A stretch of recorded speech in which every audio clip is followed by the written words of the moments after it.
Rise, Meg. The Force will be with you. Hello my dear friends and welcome back to my channel. I'm Star Wars Meg, here to give you all of the news from a galaxy far, far away. I want to start off this video by saying happy 2021. I hope you all have a phenomenal new year. So in today's news update we have some really huge things to get through, including a new rumour which concerns Grogu and the Mandalorian Season 3. So before I get into the news, please may I ask you to hit like down below, subscribe to the channel if you're brand new and welcome if you are, and be sure to hit that notification bell to be alerted each and every time I post new content to the channel. You can expect daily Star Wars updates from me. Now without any more jibber jabber, let's dive straight into it. So we're going to take a look at the Grogu rumour in a second, but let's start off by talking about the Razor Crest. So MovieWeb have written an article saying the Mandalorian theory breaks down possible Razor Crest origins. Now, a big question which we do not know how to answer at the moment is how will Mando travel from now on? He can't rely on Boba Fett for the Slave One because Boba Fett has his own journeys to go on in the Book of Boba Fett. So will we see the return of the Razor Crest considering it did show up in The Rise of Skywalker? Or will Mando get a new vehicle entirely? Either way, these are not questions we can answer right now, but we can speculate about the Razor Crest's origins. So the article states, one eagle-eyed Star Wars fan may have just stumbled onto the Razor Crest's origins. The Mandalorian Season 2 saw Din Djarin lose his beloved heap of space junk, which has brought up a lot of questions about its history. Mando never revealed much about his ship, other than the fact that it was pre-Empire. But one TikTok user, Anthony Venuti, believes that the Razor Crest is actually something we've seen before. Specifically, he believes that the ship is featured in an episode of the Clone Wars titled Bounty Hunters. The episode in question finds Obi-Wan Kenobi, Anakin Skywalker, and Ahsoka on a planet where they help some non-Mandalorian bounty hunters protect a local village. One of the bounty hunters, Suji, offers to give the Jedi a ride home in her ship. When looking at the ship, it looks an awful lot like a less detailed Razor Crest. Technically, the timeline matches up since the Clone Wars takes place pre-Empire, but is this the exact same ship that Din Djarin has been using in Mando? As some Star Wars fans have observed, the ship is definitely similar to the Razor Crest, but the general consensus is that the ship in question is likely from the same manufacturer, but not the same model of ship. So let me know what you guys think of this theory. It's time now to turn our attention to the big rumour of this news update. Baby Yoda will reportedly get his own lightsaber in The Mandalorian. So this is a rumour that has cropped up on the internet and I've seen many different news sites talking about it, so let's dive straight in. Right now, the big question is how Grogu and Mando will be reunited in future seasons of The Mandalorian. Fans have proposed a number of scenarios as to how that could play out, but a recent report by insider Daniel Richman, who shared the scoop on his Patreon page, says that Grogu will return in the guise of a trained Jedi, wielding his very own lightsaber no less.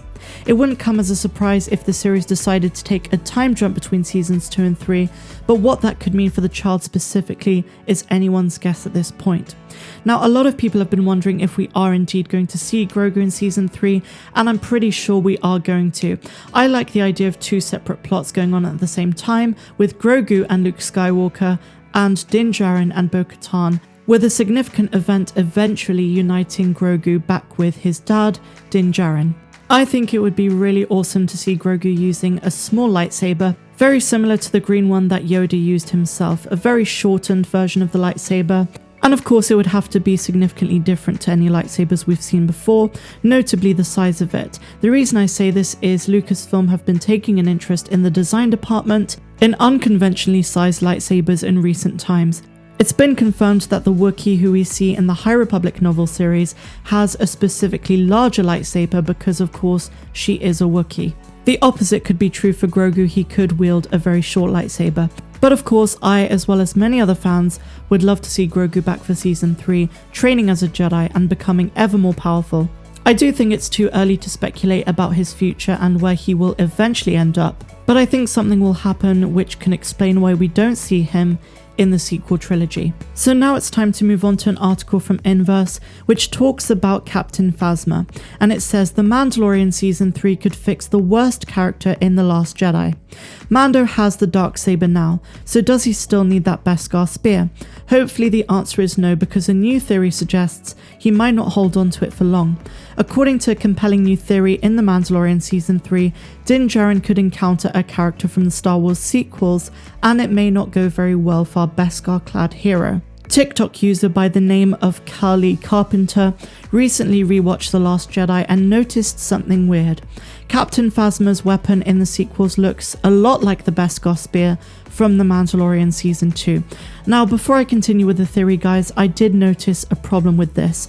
It is confirmed that the spear that Captain Phasma has is made of quicksilver and not Beskar, but of course this could change. So now let's carry on with the theory. The main premise of it is that Din Djarin is going to encounter a younger Phasma, and she'll basically kick his butt and take the spear for herself. It's a fun theory, but as aforementioned, it's very unlikely to happen because her weapon was not Beskar. I suppose the only way they could overcome this is by retconning Captain Phasma's weapon. And another thing, I really don't think Phasma was the worst character in The Last Jedi, as this suggests, but I guess that is just subjective to whoever wrote this article. But they do go on to explain why they believe that Phasma does belong in The Mandalorian's 3rd season. They write, Phasma grew up on Parnassos, a planet in the unknown regions that was colonized by a mining corporation.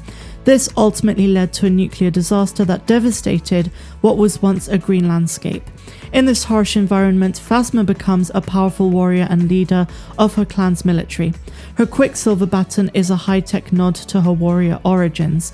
Phasma eventually joined the First Order after she met General Hux and helped him find his ship, betraying her family in the process. But it's possible that she did encounter Din Djarin before that even happened.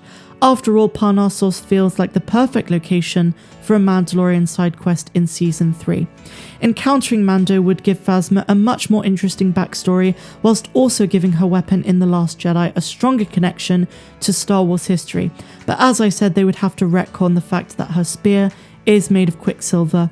It might be a stretch, but if anyone can do it, it's the team behind The Mandalorian.